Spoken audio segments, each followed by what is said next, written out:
आज का जो क्लास है वो पीर डिप्रिसिएशन के बारे में है। देखिए स्टार्ट करते हैं। 632 कहता है the main objective of providing depreciation. जो हम डिप्रिसिएशन प्रोवाइड करते हैं तो इनका जो मेन ऑब्जेक्टिव है, जो मेन मकसद होता है, हम क्यों डिप्रिसिएशन चार्ज करते हैं, प्रोवाइड करते हैं फिक्स एसेट पर। To calculate true profit, to reduce tax, to show true financial position, और D to provide funds for replacement of assets, और ई ए एंड डी। तो हम डिप्रिसिएशन क्यों चार्ज करते हैं? Because to calculate true profit और to provide funds for replacement of asset. ये जो दो वजूहात है, जो ऑब्जेक्टिव है, इस मकसद के लिए हम डिप्रिसिएशन प्रोवाइड करते हैं। तो ये जो ई ऑप्शन है ए एंड डी, ये राइट वन है। लेकिन अगर ये ई ऑप्शन ना हो और सिर्फ ये चार हो, ए बी सी डी, तो इस चार में से फिर कौन सा है? तो इन चारों में से ये जो ए ऑप्शन है टू कैलकुलेट ट्रू प्रॉफिट, फिर ये होगा। लेकिन अगर ये 5 है और ये ई ऑप्शन भी है, यानी ए और डी, तो ए और डी क्या है यहाँ पर? इस केस में ये राइट ऑप्शन है।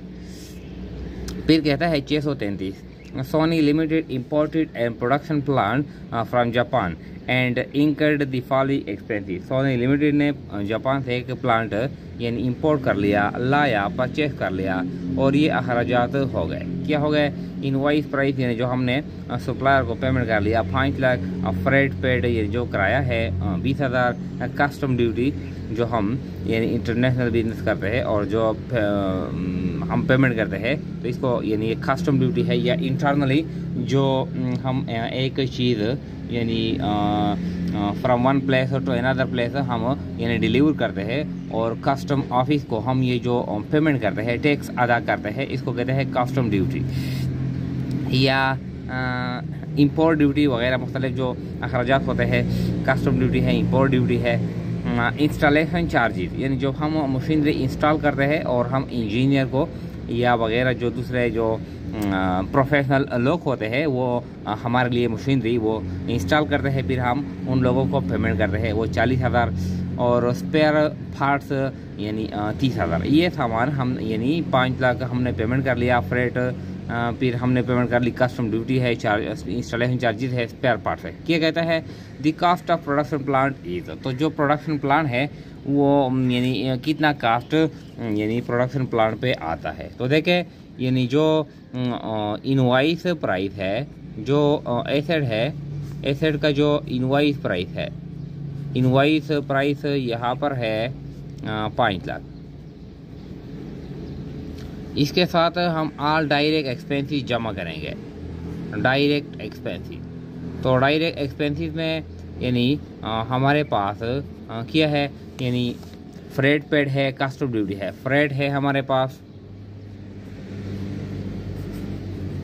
40,000 है, ये कस्टम ड्यूटी है, कस्टम ड्यूटी है 10,000, और इंस्टॉलेशन चार्जेस है, इंस्टॉलेशन चार्जेस ये 40,000 है, ये 20,000 है। ये स्पेयर पार्ट है, लेकिन ये जो स्पेयर पार्ट हम परचेस करते हैं ये डायरेक्ट एक्सपेंसिव नहीं है, ये एक्स्ट्रा पार्ट होते हैं किसी एसेट के साथ। जब हम एसेट परचेस करते हैं तो हम एडवांस में एक्स्ट्रा पार्ट भी परचेस करेंगे। तो ये जो एक्स्ट्रा पार्ट्स हम परचेस करते हैं इसको कहते हैं स्पेयर पार्ट्स। ये रेवेन्यू एक्सपेंडिचर में हम चार्ज करेंगे, कैपिटल में चार्ज नहीं करेंगे। तो जो फ्रेट है, कस्टम ड्यूटी है, इंस्टॉलेशन चार्जेस है, ये एसेट के कॉस्ट में हम जमा करेंगे। फिर यानी जो स्पेयर पार्ट है वो एसेट के कास्ट में हम कंसीडर नहीं करते। तो जो टोटल कास्ट आता है, total cost of the plant कितना आता है? 5,70,000। तो देखें 5,70,000, 6 लाख, 5 लाख और नन, यानी जो 3 लाख है ये हम कंसीडर नहीं करते यानी कॉस्ट ऑफ द प्लांट। तो ये जो ए ऑप्शन है ये राइट वन है। फिर कहता है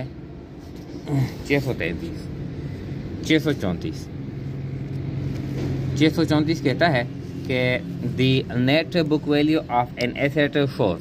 जो बुक वैल्यू यानी हम कैलकुलेट करते हैं किसी एसेट का, ये बुक वैल्यू क्या शो करता है? It's undepreciated cost, market value, net realisable value या ऑल।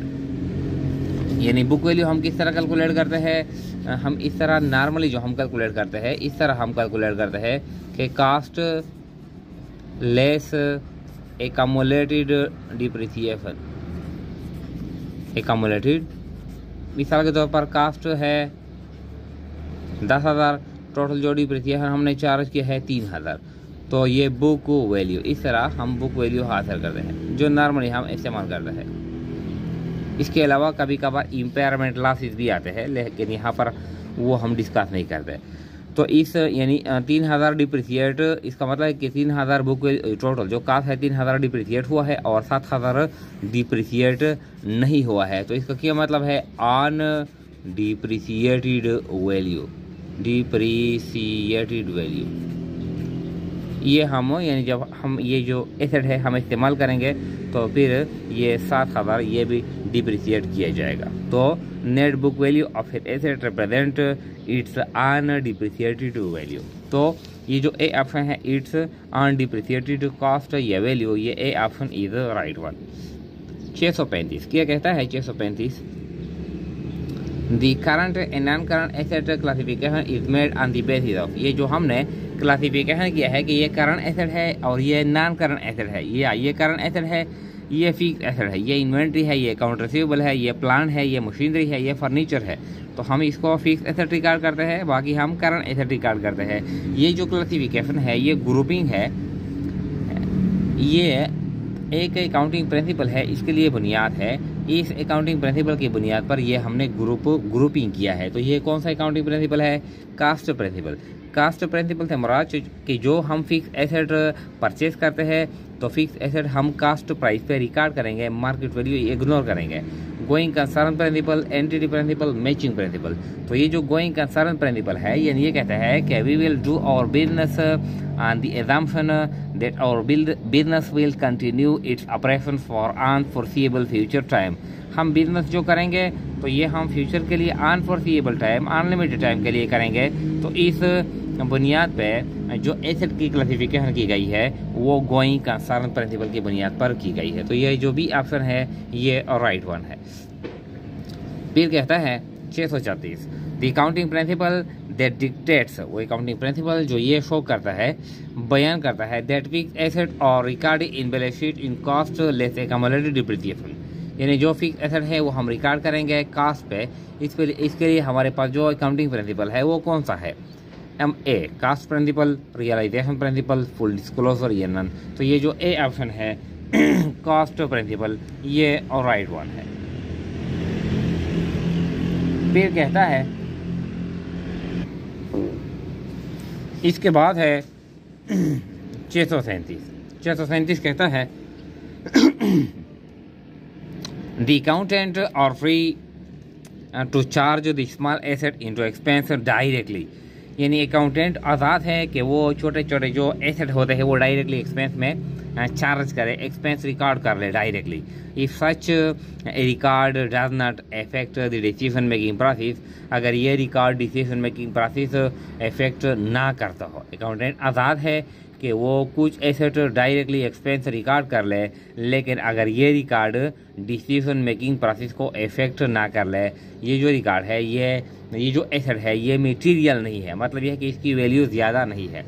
तो विच अकाउंटिंग प्रिंसिपल स्टेट दिस, यानी विच अकाउंटिंग प्रिंसिपल इज यूज्ड है, यहाँ पर कौन सा अकाउंटिंग प्रिंसिपल इस्तेमाल हुआ है?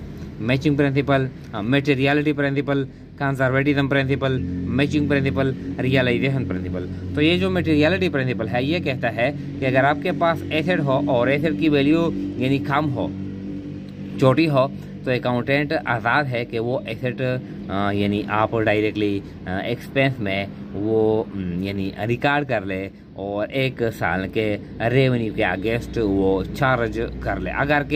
अगरचे वो एसेट आप ज़्यादा सालों के लिए फिर फिजिकल आपके पास मौजूद है, लेकिन रिकॉर्ड में आप उनको 1 साल में राइट ऑफ कर ले, ख़त्म करे, एक्सपेंस में चार्ज कर ले, लेकिन ये जो आप रिकॉर्ड करते हैं इसकी वजह से जो डिसीजन मेकिंग प्रोसेस है वो इफेक्ट ना हो, इसका ये मतलब है। तो ये जो ए ऑप्शन है, ये A option is right one. ये मटेरियलिटी प्रिंसिपल ये कहता है।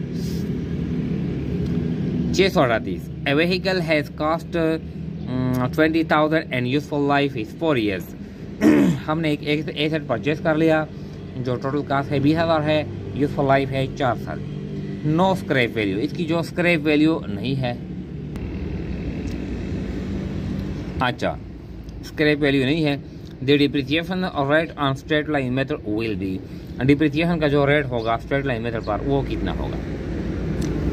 20%, 25%, 33%, 50%। तो ये आसान है, हम यानी इसको कैलकुलेट कर सकते हैं यानी आसानी के साथ। तो देखें ये हम किस तरह कैलकुलेट करेंगे। जो डिप्रिसिएशन हम कैलकुलेट करेंगे स्ट्रेट लाइन मेथड में।